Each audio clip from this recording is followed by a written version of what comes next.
Hi, Kerry. Hi, love. I've heard you want to be a life coach. That's amazing. Yep. I really admire you want to help others. I really, really do. I feel like it's my calling in life.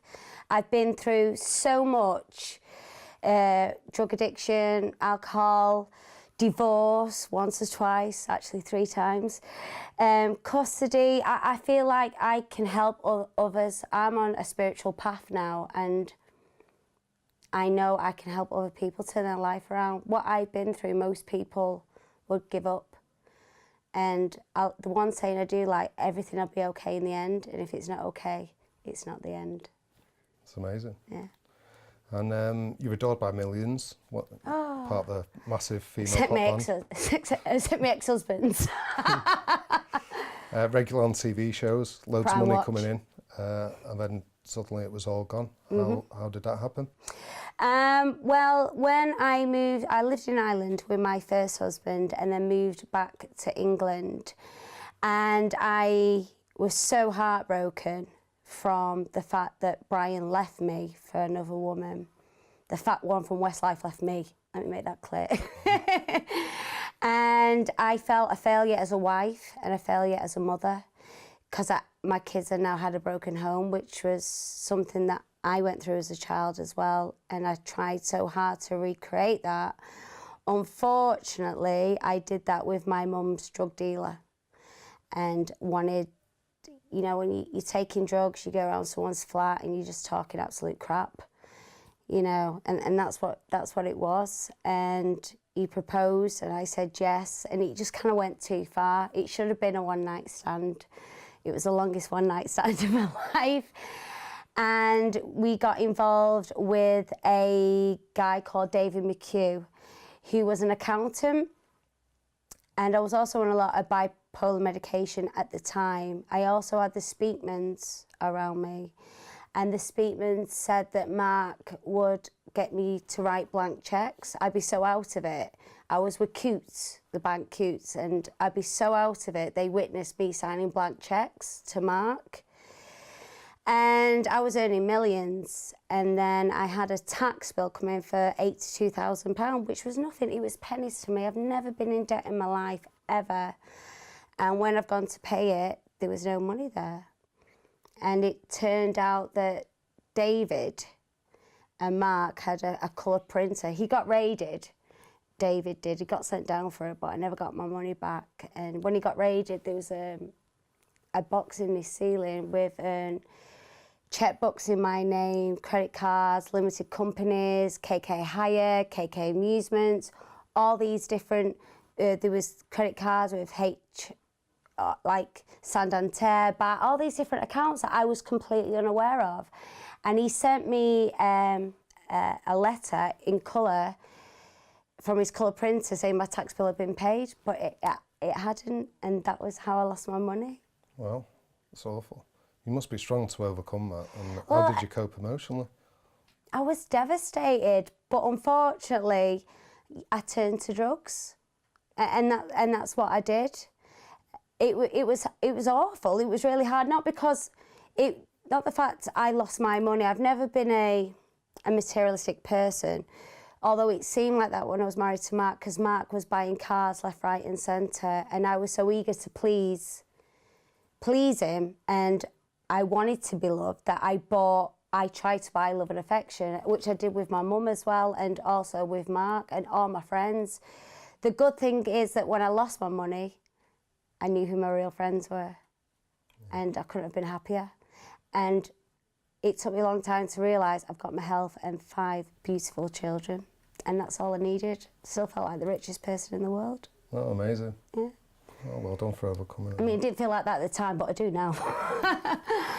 And so you go from the top of your career, multi-millionaire, to being in debt for tens of thousands of pounds, all really publicly. People can be quite cruel. Did you come across that? Or? Yeah, like, if you asked me all this back then, I was very obsessed, especially with the news of the world, reading the comments and what people say, and it really affected me.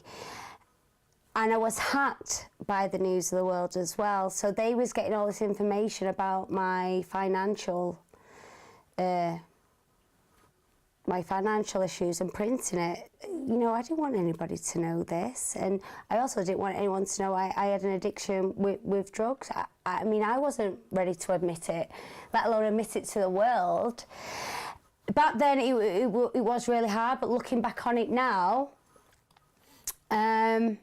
it is what it was. I can't live there. I lost my money. I don't have money now. I got out of bankruptcy again in September. But I feel good. I feel amazing. And it was embarrassing as well. And you could see as well the people around me who I was hanging out with the time, who was all the, you know, the hangers-on and just wanted me for my money, all the fame, and the people who I was buying drugs with, you know, you could see their delight. They just wanted they wanted to bring me down. It's awful. But I'm not ashamed. Yeah. And when you were made bankrupt, and I know in bankruptcy people lose houses, cars, bailiffs at the door. Did you experience any of this? The house I bought, when I got a lump sum of money, I think it was £35,000 was my first big bit of money, and I went and bought a house in Warrington for my mum, but I kept it in my name. That got taken away, the cars got taken away, and the house in Winslow got taken away.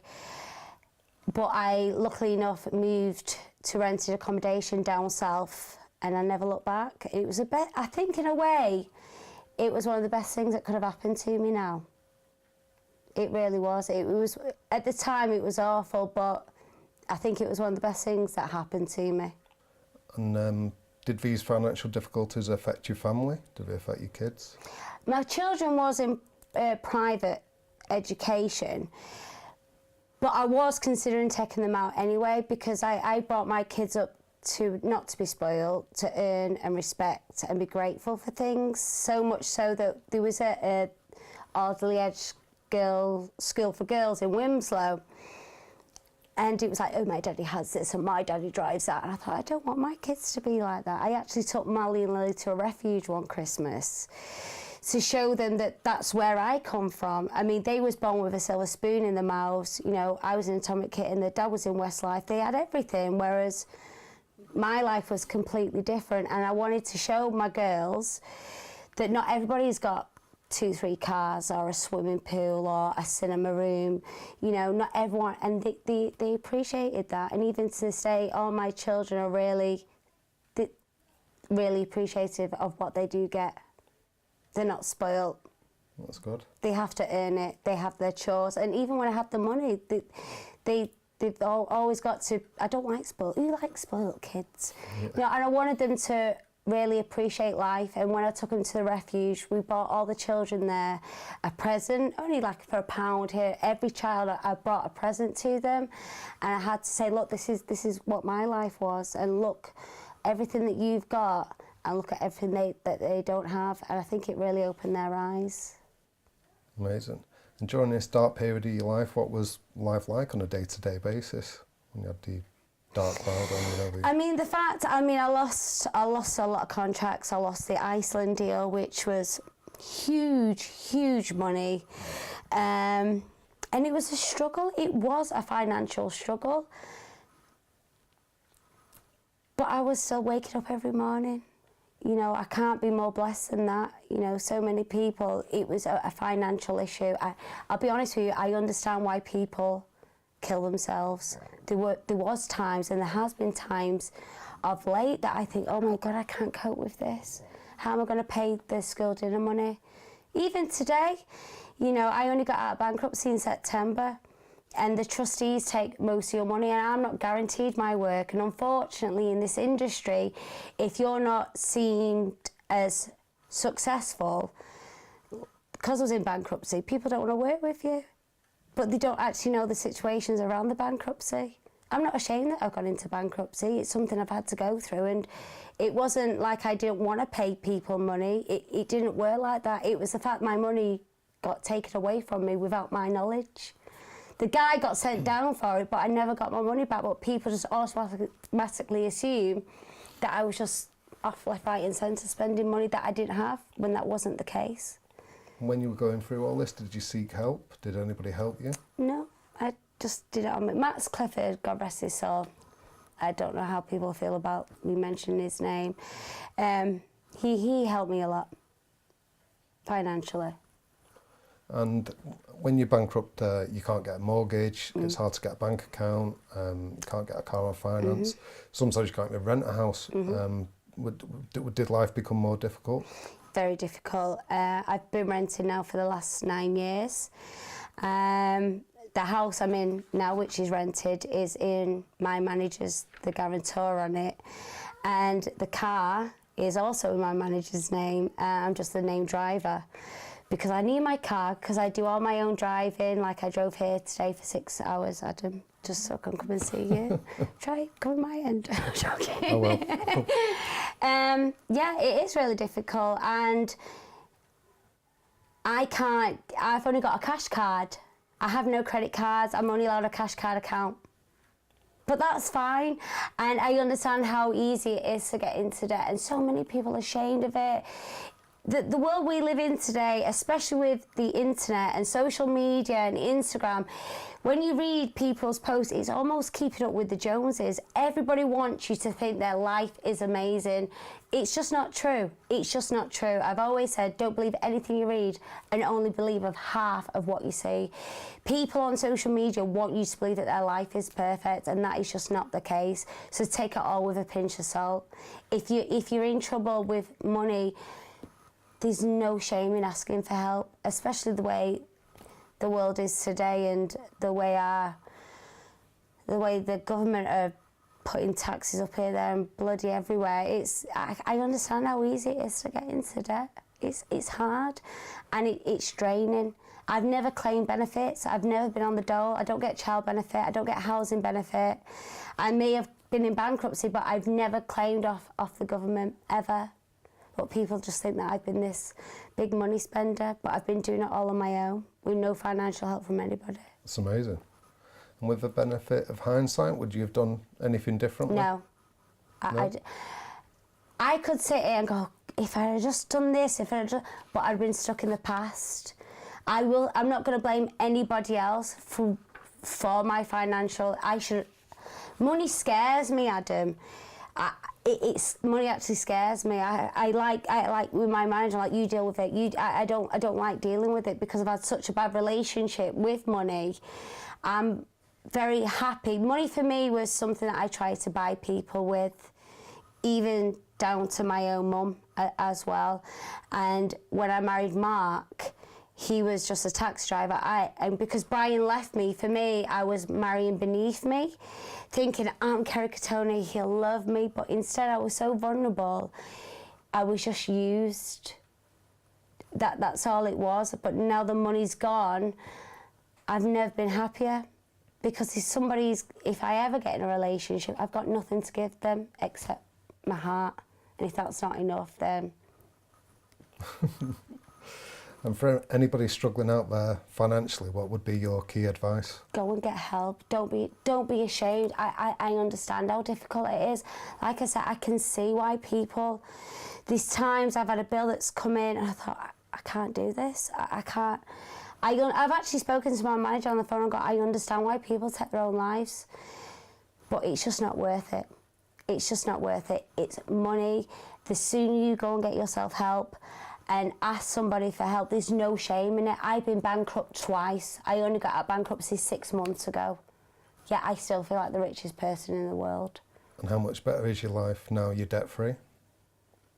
I mean, I've still got bills to pay and things, and I'm a grafter, I work. I'm not quite there just yet. I'm not completely debt-free. I've still got bills to pay myself, but I'm paying them. And it is still difficult, but I won't allow my financial struggles to define me as a person. It doesn't make me a bad person that I'm struggling financially. I'm a grafter, and I'm trying my best to get myself back on the straight and narrow. Like, I can't get a mortgage, you know, for me. And that's one of my goals. One of my goals is I want my own house again. I want to be able to put wallpaper on my walls without having to sign a contract to say that I'll remove the wallpaper when we move. I want my own house. I want stability for my children. I'm not ashamed in saying I have financial issues. Everybody has got some financial issues somewhere. Don't be ashamed. I'm not ashamed. I'm a working single mum doing it on my own. And a lot of the time people have a life-changing event, might be a job loss or relationship breakdown. Could you put your past financial problems down to a single event? Yeah. Marrying my second husband. Definitely, yeah. And trusting other people with my money when I should have really took control of it myself. I was just so blasé with it. I just thought the money would always be there, and that isn't the case. Don't take everything for granted. And my team at Hanover Insolvency, we do what are called IVAs, individual voluntary arrangements, where... Yeah, I had one of those. Oh, did you? Right, IVA, okay. yeah. Brilliant. Yeah, it's a 5-year payment plan, as you know. So what were the benefits when you did an IVA? Well, obviously, they give you a certain amount of money you're allowed to live on. So if I earn something... The good thing is when you're bankrupt, you don't pay tax. But whatever I was earning, it goes straight to the bankruptcy anyway. So it's just a matter of paying all that off. I mean, it's not something to be proud of, but I'm also not ashamed of it. But it was a massive help. I mean, I would definitely recommend anybody to go, if you're in this kind of situation, go get an IVA. It's so much easier than being bankrupt, and there was different ways that you could do it. I mean, a lot of it was very confusing for me. I didn't understand a lot of it. It was almost like listening to another language because I had no help either. But definitely, I can't stress, do not be ashamed if you're going through money issues. There's no shame in it. You know, you could get cancer tomorrow and your life could be over. You know, this is just money. You know, think about the people who you love and who love you. You'll be okay. You will. It's just a little blip in the road. That's all it is. So, I mean, you've overcome a lot of stuff, haven't you? You had battles with drink, drugs, relationships, money. What was your hardest battle? Men. I don't think one of them in particular has been harder than the other. I think it's a combination of all of them, but I wouldn't change any of it. You've overcome it all. I wouldn't change any of it. It's made me who I am today, and I think I had to go through the bankruptcies. I had to go through the divorces. I had to go through the addiction. I had to go through all that for me to be who I am today, and I'm stronger than I'll ever be. And every day I'm still on a learning curve. Every day's a new journey. I'll still make mistakes because I'm a human being. You know, I'm not perfect. I'm the closest thing you're going to get to it, Adam. I'm only joking. But I'm not perfect. I'm a mum as well, and I'm learning every day as a mum. My children are bringing new issues to the table every day that I have to learn to deal with. But I wouldn't change any of it. And are you happy today? Very happy. I'll be happy once my divorce is over with, I think. But then again, it's like once I reach that goal, you got to look at the solution rather than look at the problem. Look at the solution. Don't look at the problem. Look at how you're going to solve it. That's good. Is there anything else you want to say to people out there? Tomorrow's another day. To change tomorrow, you've got to work on yourself today. That's great. That's amazing. Thanks.